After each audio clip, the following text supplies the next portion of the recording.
the quiet elegance of Thornfield Hall, a joyous engagement turns deadly when charming Richard Ashby is found murdered in the misty Willow garden, a bloodied stone beside him.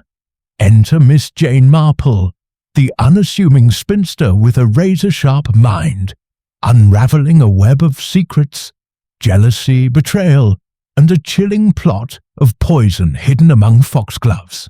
As tensions rise and clues emerge, a torn silk shawl, a burned letter, a muddy footprint, Miss Marple's keen eye pierces the facade of this grand English household. Who killed Richard, and what dark truth did he uncover? In just 30 seconds, step into a classic Agatha Christie mystery where nothing is as it seems, and the truth lies in the smallest details. Chapter 1. The Invitation to Thornfield. In the tranquil village of Chipping Norton, where the lanes were lined with honeysuckle and the church bells tolled with comforting regularity, Miss Jane Marple sat in her modest parlour, her knitting needles moving with the precision of a metronome.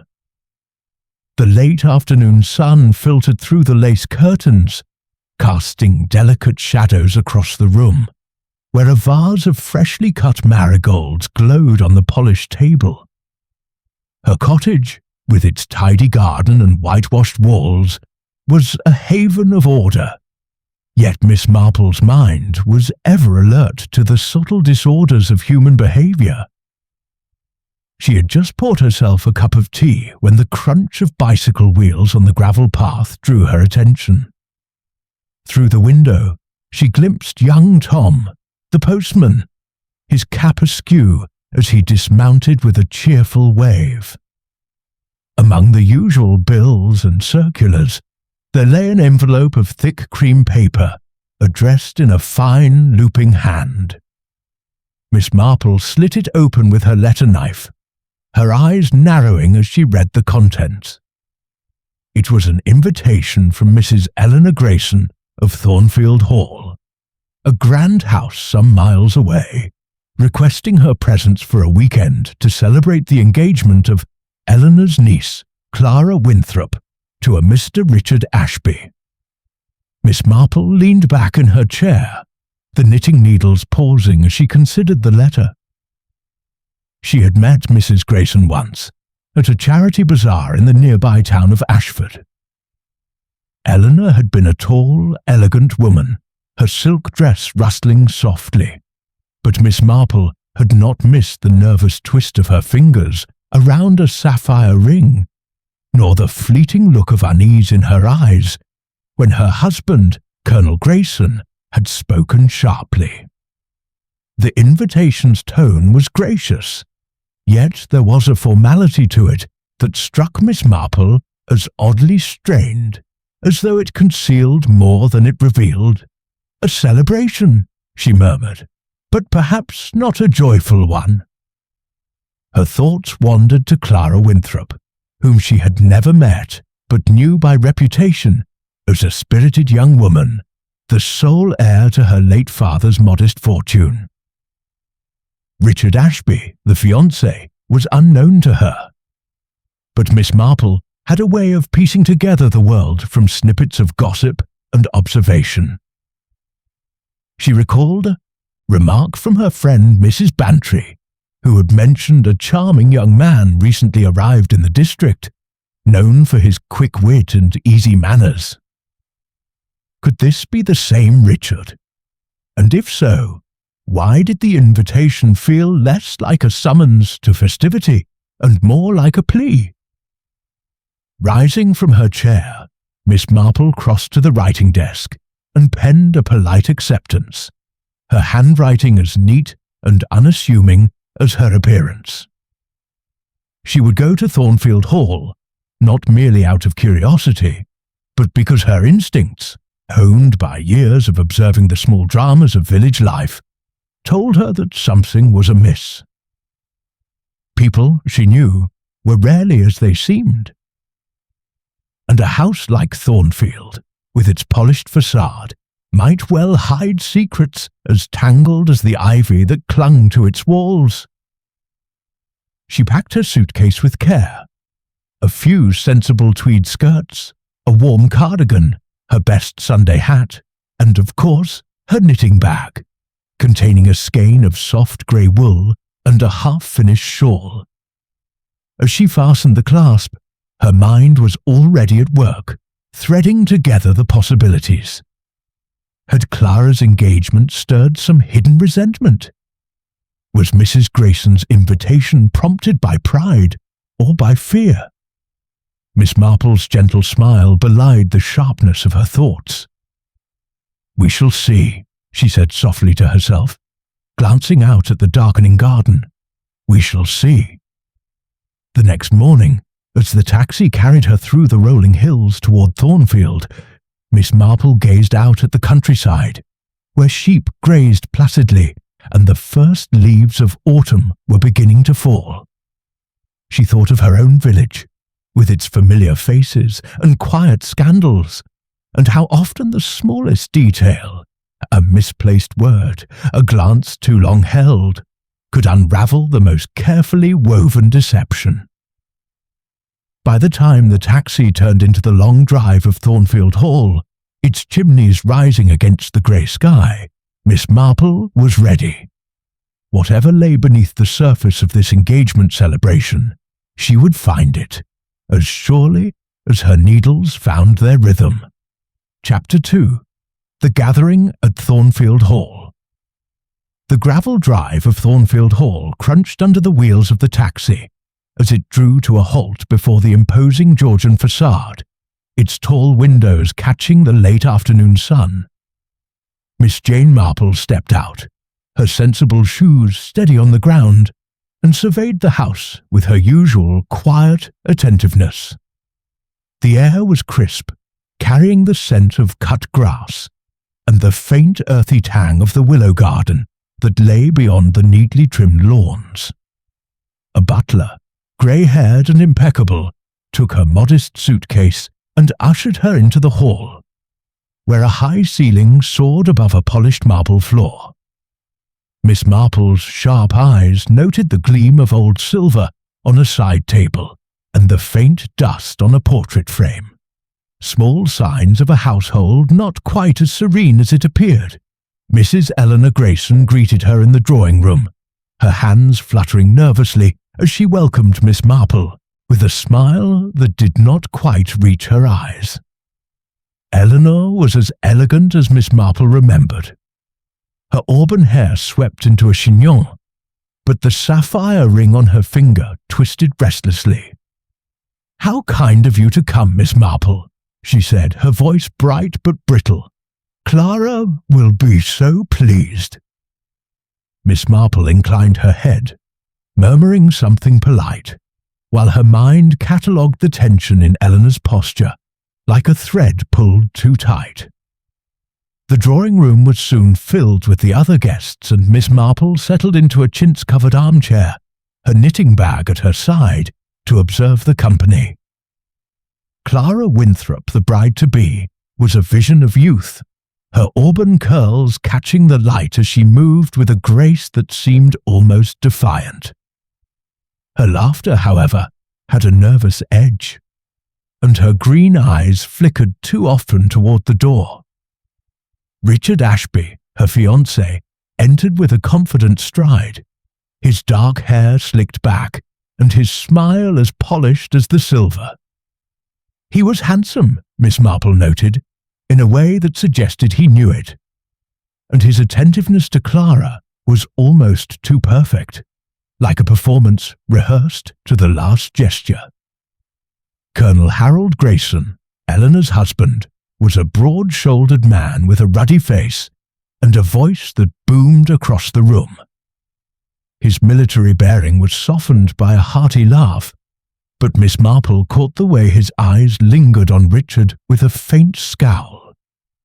Beside him stood Miss Lavinia Trent, Eleanor's cousin, a thin woman with a sharp nose and sharper tongue, her grey dress as severe as her expression. She surveyed the room with the air of one who missed nothing, and her comments, delivered with a thin smile, carried a sting. "Young men these days," she remarked to no one in particular, "seem to think charm is a substitute for character." Richard's smile tightened, but he made no reply. Dr. Philip Hayworth, the local physician, was a quieter presence. His lean frame stooped slightly from years of bending over patients. His interest in botany was evident in the sprig of lavender pinned to his lapel, and his conversation with Miss Marple about the medicinal properties of willow bark was earnest, if a trifle pedantic. The final guest, Miss Margaret Poole, was a pale young woman with soft brown hair and a habit of clasping her hands tightly in her lap. Introduced as Clara's childhood friend, she spoke little, her eyes following Richard with a curious intensity that Miss Marple found intriguing. Dinner was served in a dining room aglow with candlelight, the long mahogany table set with crystal and fine china. The meal was exquisite: roast pheasant, glazed carrots, and a delicate lemon soufflé, but the atmosphere was as taut as a violin string.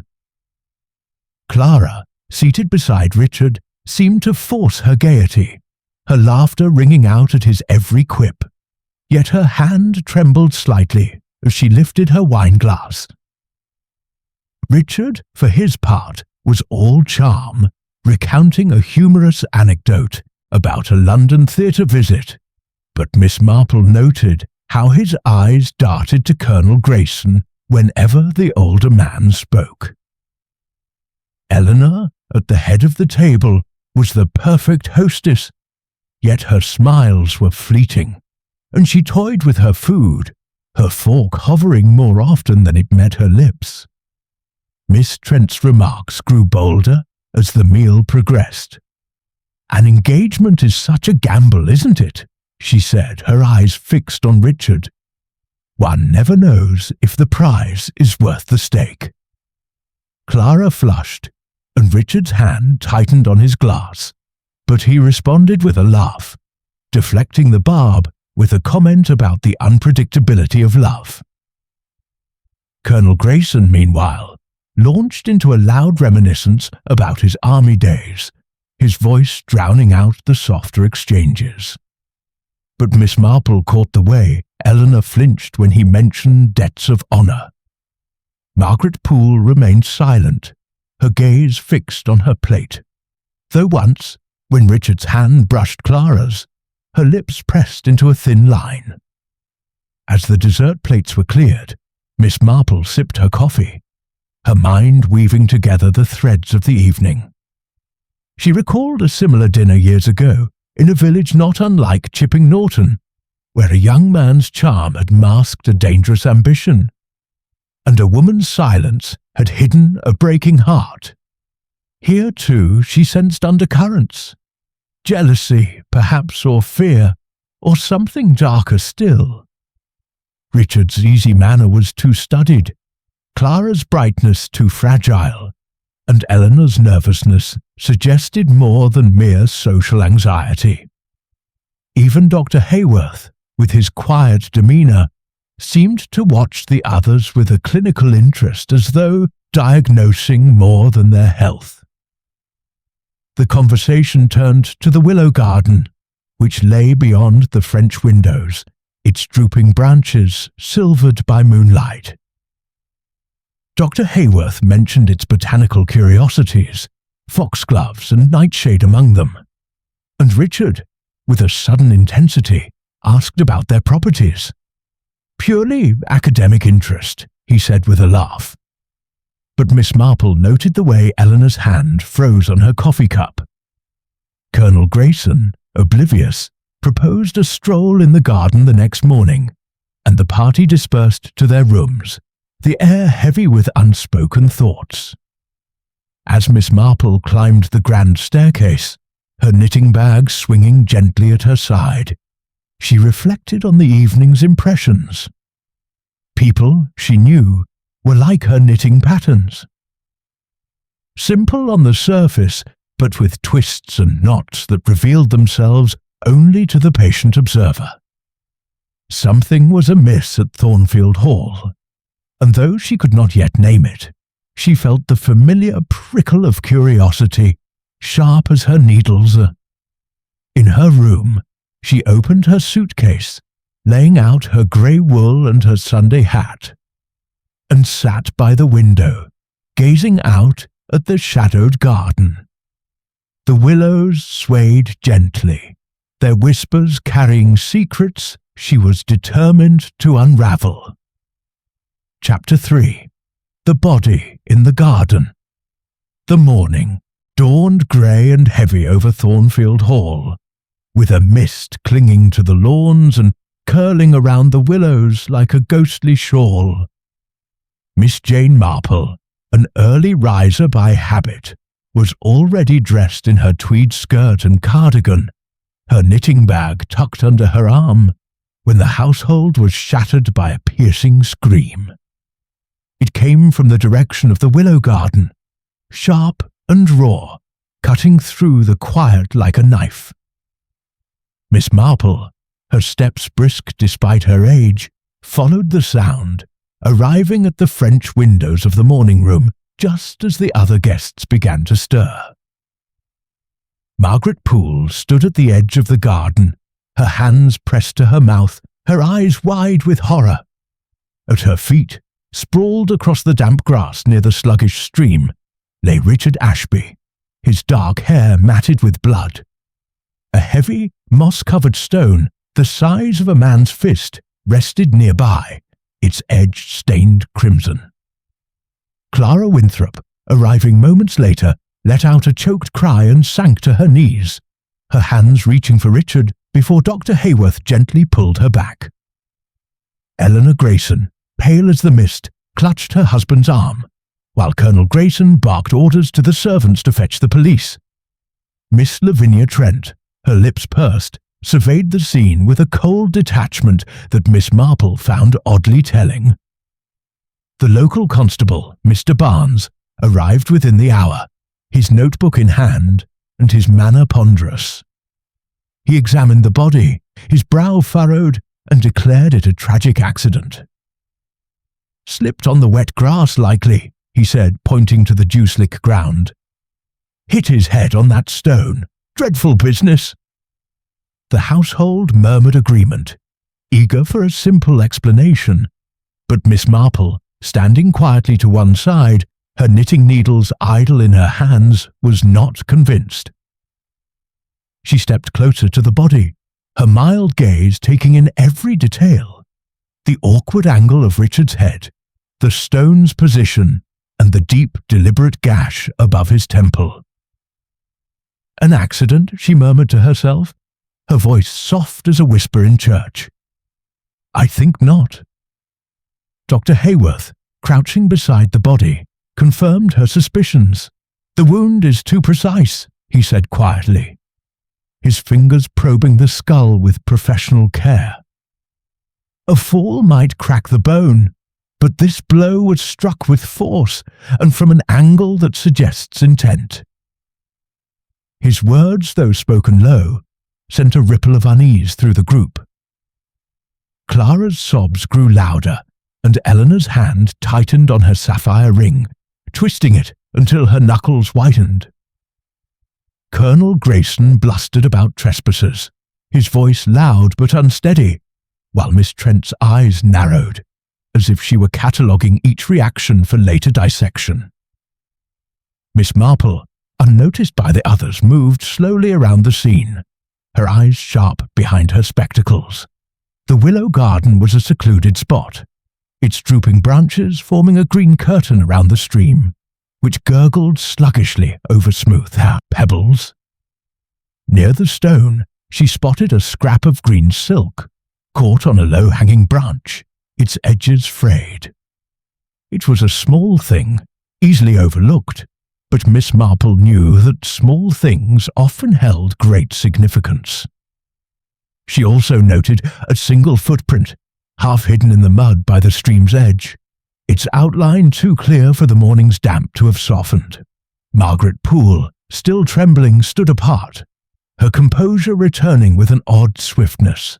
Miss Marple, watching her, recalled a young woman in her village years ago, whose tears had dried too quickly after a tragedy, revealing a heart more calculating than grieving. As the police took photographs and cordoned off the garden, Miss Marple retreated to a bench beneath a willow. Her knitting resumed as a cover for her thoughts. The household was in disarray, servants whispering in corners, Clara weeping in Eleanor's arms, and Colonel Grayson pacing the terrace, muttering about damned intruders. Yet Miss Marple's mind was calm, threading together the morning's observations. Richard's death was no accident, and the killer she suspected was not far away. She thought of the dinner the previous night, the undercurrents of tension, Clara's forced gaiety, Richard's studied charm, Eleanor's nervous glances, and Miss Trent's barbed remarks. Had Richard known something, or done something that made him a threat? And why had Margaret, so quiet at dinner, been the one to find the body? A housemaid, Annie, approached with a tray of tea, her eyes wide with gossip. "Oh, miss," she whispered, glancing over her shoulder. "They're saying Mr. Ashby was arguing with the Colonel last night, out by the stables. Something about money owed, I heard." Miss Marple nodded, her expression encouraging but neutral, and Annie hurried off, eager to share her tale with the kitchen staff. The information was a single stitch in the pattern, but Miss Marple knew that every stitch counted. She recalled, too, Dr. Hayworth's mention of Richard's interest in toxic plants, and the foxgloves she had seen growing in the garden's shaded corners. Was there a connection, or was it merely a coincidence, like the misplaced stitch that could unravel a whole row? As the mist began to lift, revealing the stark beauty of the willow garden, Miss Marple rose, her knitting tucked away. The police would do their work, questioning and measuring, but she knew they often missed the human truths that lay beneath the surface. People, she reflected, were like the willows themselves, graceful and pliant, but with roots that ran deep and hidden, tangled in motives of greed, fear, or love. She would watch and listen, as she always did, letting the truth emerge as naturally as her knitting took shape. For now, she returned to the house, her steps light but purposeful, ready to unravel the secrets that Thornfield Hall concealed. Chapter 4. Whispers of Motive. The atmosphere in Thornfield Hall had grown heavy, as though the mist from the willow garden had seeped into the very walls. By midday, the police had cordoned off the garden, and Constable Barnes, with his methodical plodding, was questioning the household in the library. Miss Jane Marple, seated in a corner of the drawing-room, her knitting needles clicking softly, appeared to be absorbed in her grey shawl, but her ears missed nothing. The murmurs of the servants, the stifled sobs of Clara Winthrop, and the sharp undertones of Miss Lavinia Trent's voice all wove into the tapestry of her thoughts. Clara, her face pale and tear-streaked, sat by the window, twisting a handkerchief in her hands. Eleanor Grayson hovered nearby, her attempts at comfort faltering under her own evident strain. Colonel Grayson had retreated to his study, his bluster replaced by a brooding silence, while Dr. Hayworth moved quietly among the guests, offering calm words, and, Miss Marple noted, observing them with a clinical eye. Margaret Poole, composed now, sat apart, her hands folded neatly in her lap, her gaze distant but alert. Miss Marple, with her knack for seeing beyond the surface, sensed that each person in the room carried a piece of the puzzle, though none yet knew how they fit together. The housemaid Annie, bustling in with a fresh pot of tea, paused by Miss Marple's chair. Her eyes gleamed with the thrill of gossip, and she leaned close, her voice a conspiratorial whisper. "I shouldn't say, miss, but I heard Mr. Ashby and the Colonel last night, out by the stables. Raised voices they had. Something about debts unpaid and promises broken. I didn't catch it all, but Mr. Ashby sounded proper angry." Miss Marple nodded, her expression mild but encouraging, and Annie scurried off, satisfied with her contribution. The information was a thread, thin but significant, and Miss Marple tucked it away, recalling a case in her youth where a debt had led to a deadly reckoning. Miss Trent, ever watchful, approached Miss Marple, her thin lips curved in a smile that held no warmth. "A dreadful business this," she said, settling into a chair opposite. "But I'm not surprised. That young man was no good, you know. Charming, yes, but charm is a cheap coin. I told Eleanor from the start. Clara's inheritance was what he was after. A fortune hunter, plain as day." Her voice carried a note of satisfaction, as though Richard's death had proven her right. Miss Marple, her needles moving steadily, murmured agreement, but her mind was elsewhere. Miss Trent's certainty was too sharp, too eager, like a stitch pulled too tight. Later, in a quiet moment by the conservatory, Miss Marple drew Margaret Poole into conversation. The young woman's reserve was a challenge, but Miss Marple's gentle questions, framed as idle curiosity, soon elicited a confession. "I knew Richard years ago," Margaret said, her voice low, her eyes fixed on the glass panes where raindrops had begun to gather. "We were close, once, but he chose Clara. I don't resent her truly. I only wanted him to be happy." Her words were earnest, but Miss Marple caught the fleeting shadow in her expression. A flicker of something deeper, regret perhaps, or something colder. She thought of a girl in her village long ago, whose quiet demeanour had hidden a heart consumed by jealousy. As the afternoon wore on, Miss Marple's thoughts turned to the scrap of green silk she had seen in the Willow garden. It nagged at her, a detail out of place.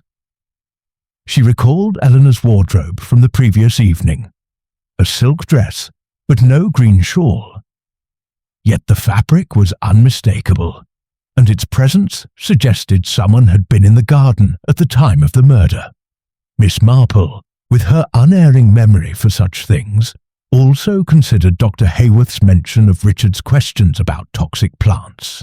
The foxgloves in the garden, with their deadly properties, were a curious coincidence, and she wondered if Richard's curiosity had led him too close to a dangerous truth. The household gathered for a subdued luncheon, the clink of cutlery filling the silence. Colonel Grayson, rejoining the group, was gruff, his earlier bombast replaced by a strained formality. Eleanor, her hands trembling slightly, served the soup, her eyes avoiding her husband's.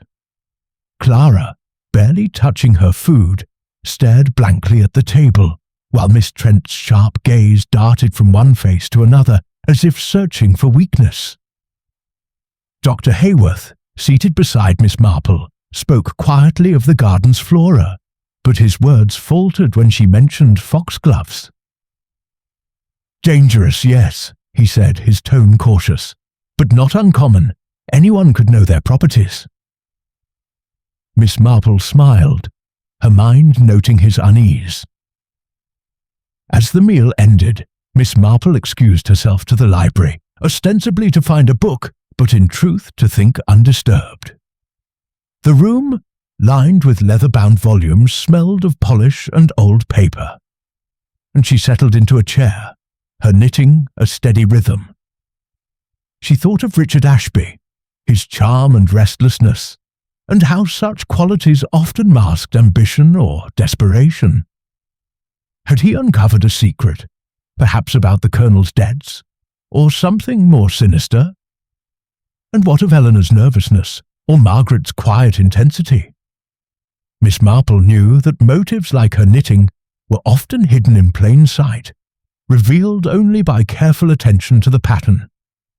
The rain began to fall in earnest, pattering against the windows, and Miss Marple's thoughts returned to a case from years past, where a young man's death had been tied to a secret he should not have known. Here, too, she sensed a hidden truth, one that lay not in the grand gestures, but in the small details. The torn silk, the muddy footprint, the overheard argument. She would need to watch closely, to listen to the whispers of the household, for the truth, she knew, was already there, waiting to be unravelled like a knot in her wool. As she rose to rejoin the others, Miss Marple's eyes fell on a small table by the window, where a vase of wilted foxgloves stood, their vibrant petals drooping. A coincidence, perhaps, but Miss Marple did not believe in coincidences. She tucked her knitting away, her mind as sharp as ever, and stepped back into the tension of Thornfield Hall, ready to follow the threads wherever they led. Chapter 5. The Clue of the Torn Fabric. The rain had settled into a steady drizzle by late afternoon, cloaking Thornfield Hall in a grey veil that matched the mood within. Miss Jane Marple, her knitting bag ever at her side, sat in the conservatory, where the patter of raindrops on the glass mingled with the faint rustle of her needles. The household was subdued, the shock of Richard Ashby's death settling into a restless unease. Constable Barnes had departed, promising further inquiries, but his plodding manner inspired little confidence. Miss Marple, however, was content to let the police pursue their routines, for she knew the truth often lay in the quiet corners they overlooked. Her thoughts returned to the scrap of green silk she had seen in the Willow garden, its frayed edges vivid in her memory. It was a small clue, but Miss Marple had long ago learned that small clues were often the key to unlocking larger mysteries.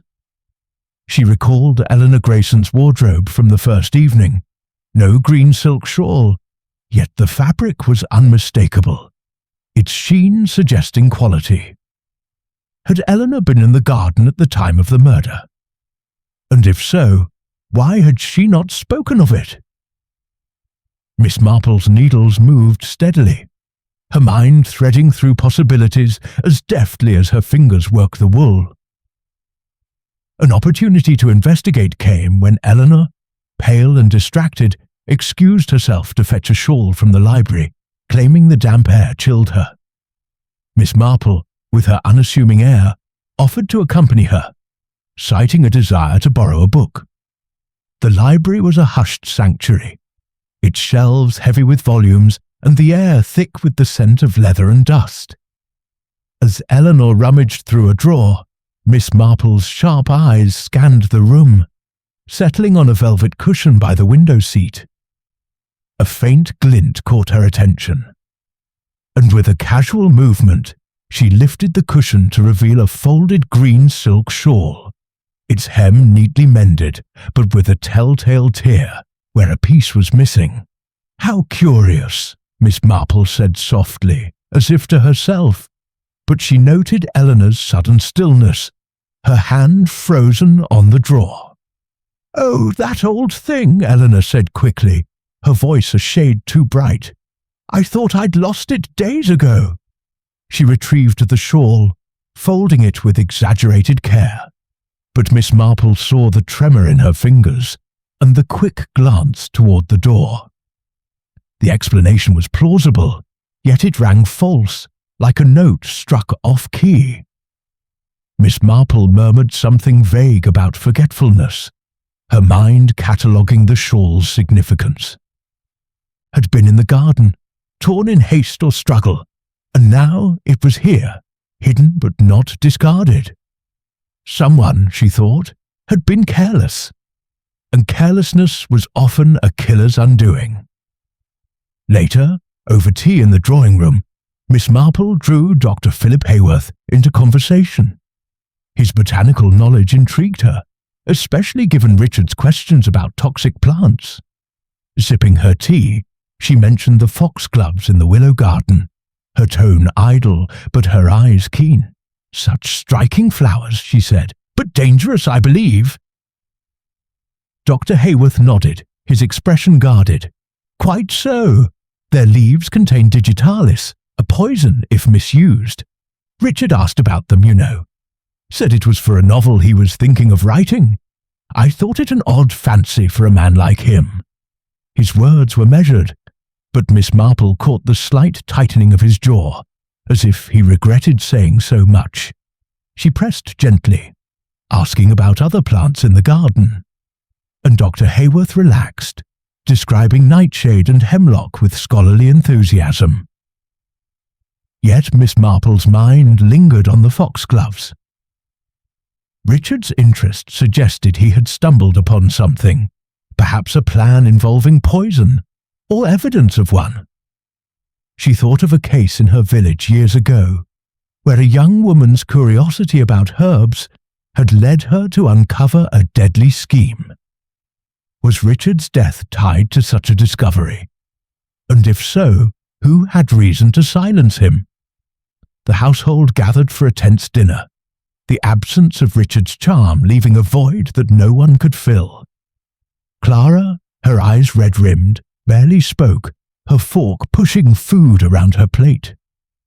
Colonel Grayson, his earlier bluster subdued, drank heavily, his gaze fixed on the table. Eleanor's attempts at conversation were strained, her laughter brittle, while Miss Lavinia Trent's sharp remarks cut through the silence like a blade. "A pity," she said, her eyes on Clara, "that some engagements end in tragedy rather than joy." Clara flinched, and Margaret Poole, sitting quietly, shot Miss Trent a look of quiet reproach. Miss Marple, observing from her place at the table, noted the dynamics with care. Margaret's composure, so at odds with her earlier hysterics, suggested a strength or a secret she had not yet revealed. Colonel Grayson's silence was heavy, perhaps with guilt or fear, and Eleanor's nervousness seemed to grow with each passing hour. Miss Trent's malice, meanwhile, was too pointed to be mere spite. It hinted at knowledge she had not shared. Miss Marple thought of the torn shawl, the footprint by the stream, and the argument Annie had overheard. Each was a stitch in the pattern, and though the design was not yet clear, she felt it taking shape. As the meal ended, Miss Marple excused herself to the conservatory, where the rain's soft rhythm offered a moment of solitude. She sat, her knitting resumed, and let her thoughts wander. The green silk shawl pointed to Eleanor. But why had she been in the garden? Had she witnessed the murder, or played a part in it? And what of Richard's questions about foxgloves? Had he suspected someone of poisoning, or was he planning something himself? Miss Marple recalled a similar case, where a hidden truth had been buried in a garden, revealed only by a single overlooked clue.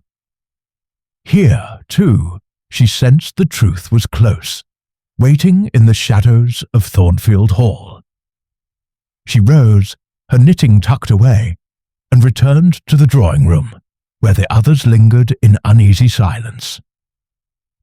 The rain continued to fall, and Miss Marple's mind, sharp as her needles, worked steadily, piecing together the threads of motive and opportunity. The killer, she knew, was among them, and the clue of the torn fabric was a step toward unraveling their secret. Chapter 6. The Night of the Storm. The drizzle that had cloaked Thornfield Hall all day thickened into a tempest by evening, the wind howling through the Willow garden and rattling the windows like an impatient intruder. Miss Jane Marple, seated in her room, her knitting needles paused in mid-stitch, listened to the storm's fury with a calm attentiveness. The house was restless, its occupants moving through the corridors with the unease of those who sensed a shadow over them. Richard Ashby's murder hung heavy, and Miss Marple, with her quiet certainty, knew the truth was drawing closer. Like the lightning that flickered beyond the panes, sleep eluded her, as it often did when her mind was at work. Slipping into her dressing gown, she sat by the window, her eyes on the darkened garden where the willows swayed wildly, their branches thrashing like mourners at a wake. The house creaked and groaned, but a different sound caught her ear. A soft tread in the corridor, cautious and deliberate. Miss Marple, ever light on her feet despite her years, opened her door a crack and peered out. A figure shrouded in shadow moved toward the library, the faint glow of a candle betraying their presence. Curiosity, sharper than caution, urged her to follow.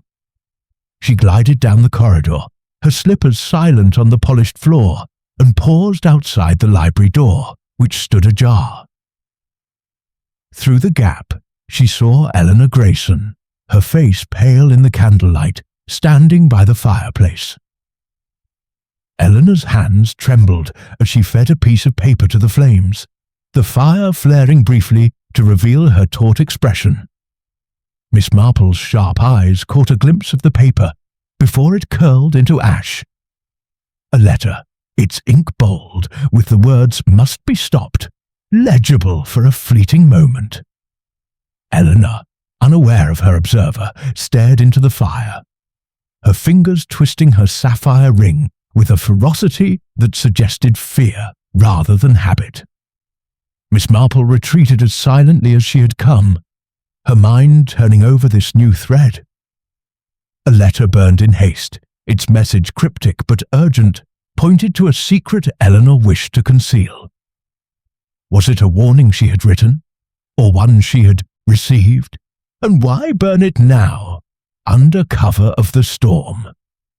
Miss Marple thought of a case from her village where a burned note had hidden a betrayal, and she wondered if Eleanor's actions stemmed from guilt, fear, or a desperate need to protect someone, or something.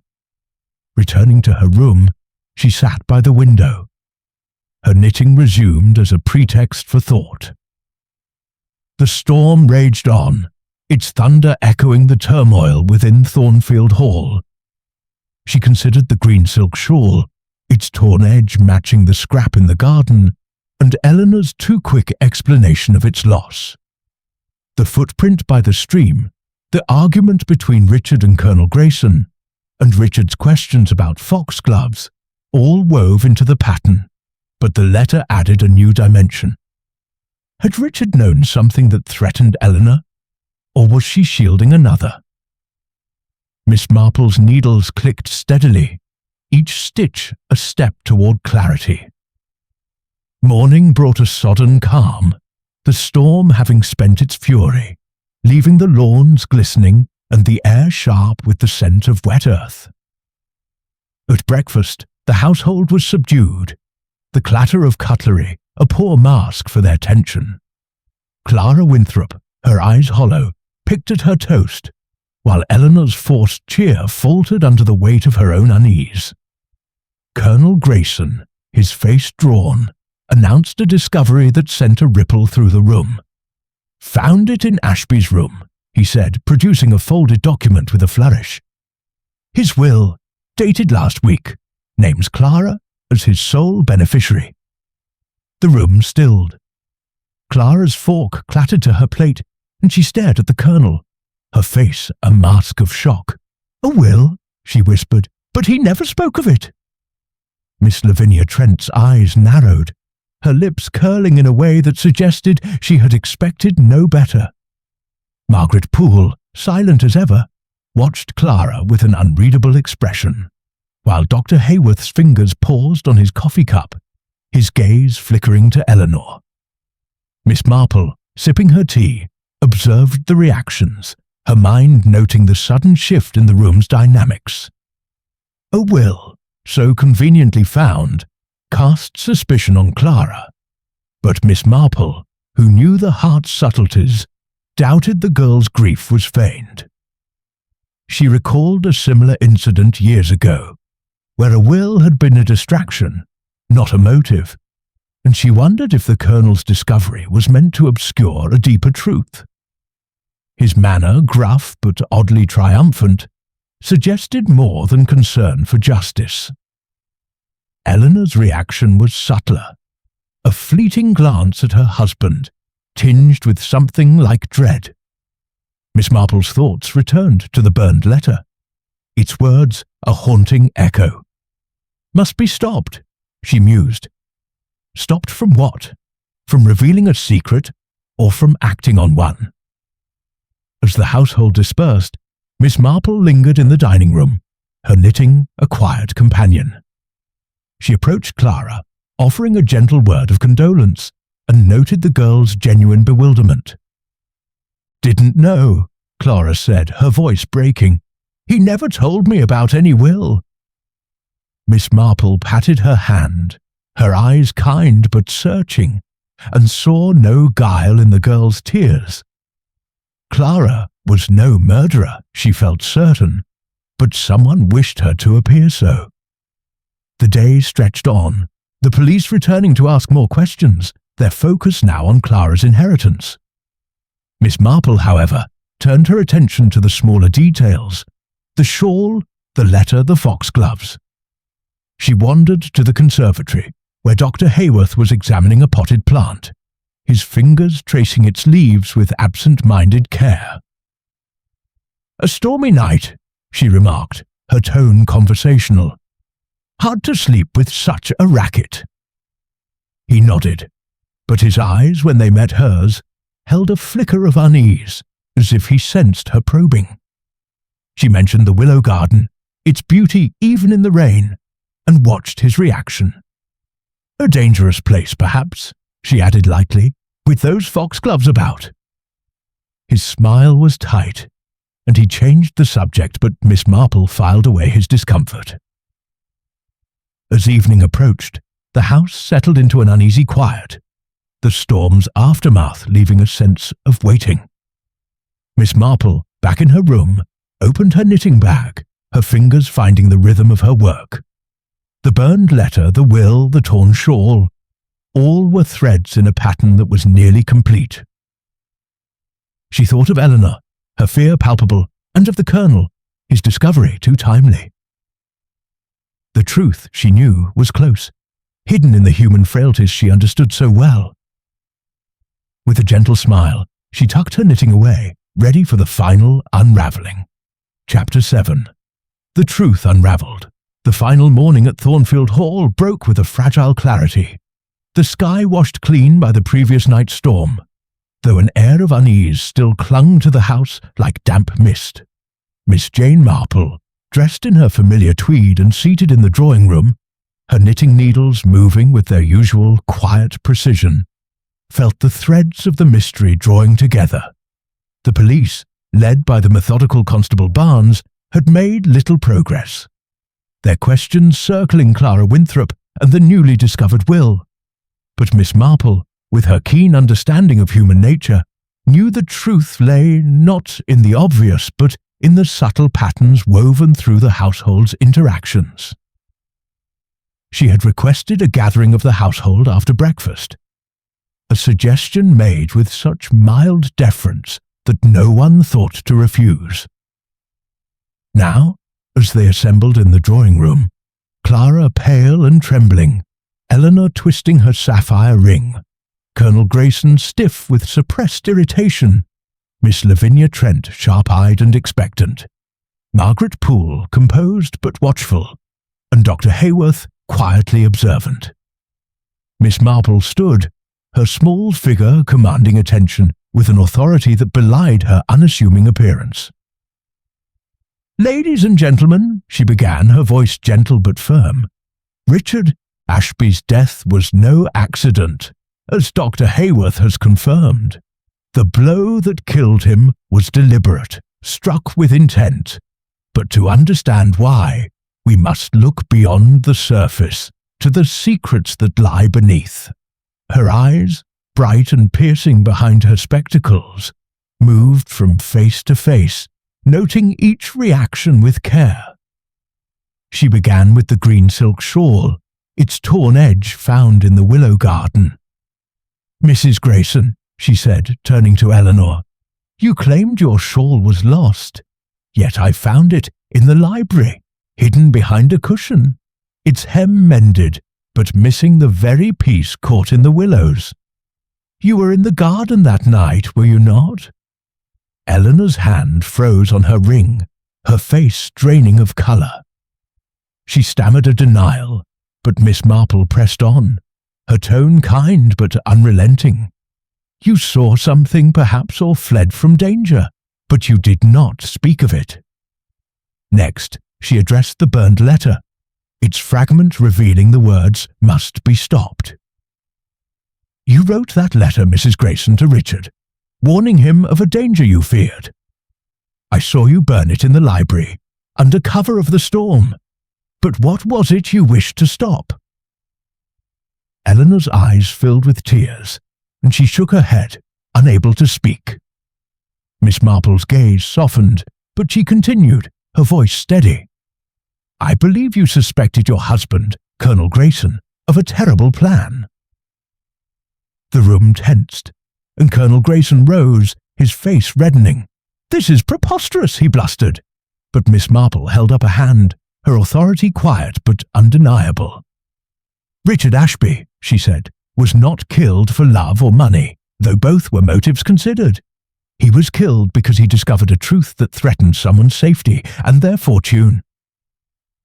She turned to Dr. Hayworth. "You mentioned Richard's interest in foxgloves, a plant with deadly properties. He asked you about them, did he not? Because he suspected someone was using them maliciously?" Dr. Hayworth nodded, his expression grave. "He did. I thought it mere curiosity, but he was insistent, asking about symptoms of poisoning." Miss Marple's eyes returned to Eleanor. "Mrs. Grayson, you have been unwell, have you not? Tired, with an irregular heartbeat, symptoms that might be overlooked as nerves. I believe Richard suspected your husband was poisoning you with foxglove, extracted from the plants in the willow garden to secure your fortune." A gasp rippled through the room. Clara clutched Margaret's hand, her eyes wide, while Miss Trent's lips curved in a grim nod, as if she had long suspected the Colonel's character. Colonel Grayson's bluster collapsed, his face ashen. "Nonsense," he muttered, but his voice lacked conviction. Miss Marple continued, her tone measured. "Richard confronted you, Colonel, that night by the stables, as the housemaid overheard. He threatened to expose you, and in a moment of panic you followed him to the garden and struck him with the stone. The will so conveniently found in his room was a distraction, meant to cast suspicion on Clara." Eleanor let out a sob, her hands covering her face. "I suspected," she whispered. "I found traces of leaves in his study, and I felt so ill. I wrote to Richard, begging him to be careful, but I was too afraid to act." Miss Marple nodded, her eyes kind. "Your fear saved you, Mrs. Grayson, but it could not save Richard." She turned to the footprint by the stream, a detail the police had overlooked. "It was yours, Colonel, was it not? Made in haste as you fled the scene. And the shawl, Mrs. Grayson, was torn when you stumbled upon the body, perhaps in shock, before you ran back to the house." Eleanor nodded, tears streaming down her face, and Colonel Grayson slumped in his chair, his silence a confession. Miss Marple concluded with a quiet sigh. "People are often undone by their own weaknesses, greed in this case, and the belief that a crime could be hidden. But the truth, like a dropped stitch, always shows itself to those who look closely." She sat, her knitting resumed, as Constable Barnes, summoned by Dr. Hayworth, entered to take the Colonel into custody. His protests were feeble, drowned by the weight of evidence. Foxglove traces later found in Eleanor's tea, confirmed by Dr. Hayworth's tests, sealed his fate. As the room emptied, Clara approached Miss Marple, her voice trembling with gratitude. "How did you know?" she asked. Miss Marple smiled, her needles clicking softly. "My dear, I have seen many patterns in life, and they are much the same. Whether in a village or a grand house like this, one only needs to watch and listen." The truth had been unravelled, and though Thornfield Hall would bear the scars of its secrets, Miss Marple felt the quiet satisfaction of a puzzle solved. Chapter 8. The quiet departure. The sun hung low over Thornfield Hall, casting long shadows across the lawns as the tumult of the morning settled into a fragile stillness. With Colonel Grayson taken away by Constable Barnes, the household seemed to exhale, though the air remained heavy with the aftertaste of betrayal and loss. Miss Jane Marple, her knitting bag packed and her sensible hat in place, stood in the hall, ready to depart for Chipping Norton. Her small suitcase waited by the door, unassuming as its owner. But her mind was still threading through the events of the past days, tying off the final loose ends of the tragedy. Clara Winthrop approached her, her auburn curls framing a face still pale, but softened by relief. "Miss Marple," she said, her voice steady despite the tremor in her hands, "I don't know how to thank you. If you hadn't seen the truth, I might have been blamed for something I could never do." Her green eyes, so haunted before, held a flicker of hope, though grief lingered in their depths. Miss Marple patted her hand gently, her smile kind but reserved. "My dear, the truth has a way of revealing itself if one is patient. You must look after yourself now, and perhaps find joy again, in time." Eleanor Grayson, standing nearby, was a shadow of her former elegance, her sapphire ring still but her eyes red-rimmed from tears. She had been spared a slow death by poison, yet the revelation of her husband's treachery had left her fragile, like porcelain cracked but not yet broken. "I should have spoken sooner," she murmured to Miss Marple, her voice barely above a whisper. "I suspected, but I was so afraid." Miss Marple nodded, her expression one of quiet understanding. "Fear can silence us, Mrs. Grayson, but you did what you could. The rest was not your burden to bear." Miss Lavinia Trent, ever sharp, lingered by the drawing-room door, her gaze less cutting than before, but still appraising. She had said little during the morning's revelations, her earlier malice replaced by a grudging respect for Miss Marple's insight. As their eyes met, she inclined her head slightly, a rare concession from one so unyielding.